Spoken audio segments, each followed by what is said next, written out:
வணக்கம், welcome to family corner. உங்களுக்கு இந்த வீடியோ பிடிச்சிருந்தா லைக் பண்ணுங்கள், கமெண்ட் பண்ணுங்கள், ஷேர் பண்ணுங்கள், சப்ஸ்கிரைப் பண்ணுங்கள். இன்னைக்கு பாதாம் ஹல்வா எப்படி பண்ணுறதுன்னு நம்ம பார்க்க போகிறோம். பாதாம் ஹல்வா பண்ணுறதுக்கு 200 கிராம் பாதாம் எடுத்துக்கிறோம். அதை அரை மணி நேரம் சூடான தண்ணியில் போட்டு நம்ம ஊற வச்சுக்க போகிறோம்.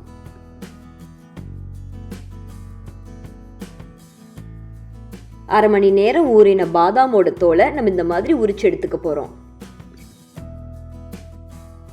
தோல் அகற்றிய பாதாம் பருப்பை மிக்சி ஜாரில் போட்டு அது கூடவே 1/4 கப் பாலையும் சேர்த்து நல்லா அடிச்சுக்க போகிறோம். இந்த மாதிரி ஃபைன் பேஸ்ட்டாக நம்ம அரைச்சி எடுத்துக்க போகிறோம். பேனில் 2 டேபிள் ஸ்பூன் நெய் சேர்த்துக்கிறோம். நெய் உருகியதும் நம்ம அரைச்சி வச்சிருக்கிற பாதாம் பேஸ்ட்டை இதில் கலந்துக்க போகிறோம்.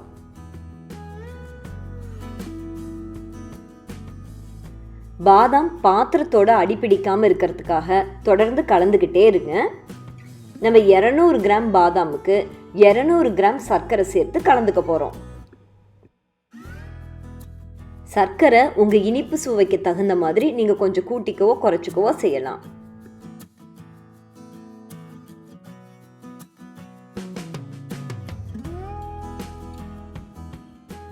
அது கூடவே ஒரு சிட்டிகை உப்பையும் சேர்த்து நீங்கள் கலந்துக்கோங்க. நீங்கள் தொடர்ந்து கைவிடாமல் கலந்துக்கோங்க. அப்படி இல்லாட்டி இது பாத்திரத்தோட அடிப்பிடிச்சுக்கும்.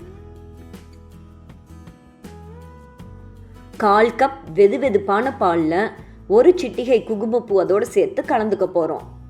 இது கலர் பயன்படுத்துறதுக்கு பதிலாக நம்ம குங்குமப்பூ கலந்துக்கிறோம். உங்களுக்கு வேண்டியது இல்லை அப்படின்னா இது நீங்கள் சேர்த்துக்க வேண்டாம்.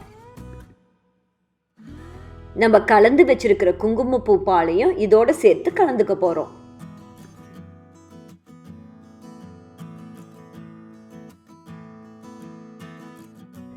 பாதாம் இறுக ஆரம்பிக்கும் போது மறுபடியும் கொஞ்சம் கொஞ்சமா நம்ம நெய் சேர்த்து நல்லா கலந்துக்க போறோம்.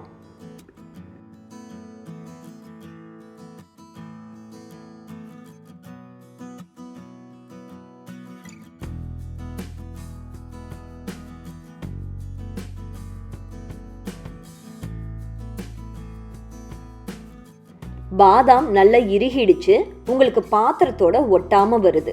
இதுதான் சரியான பதம். இந்த சமயத்துல நம்ம 1/4 டீஸ்பூன் ஏலக்காய் தூள் சேர்த்து இறக்கிடலாம்.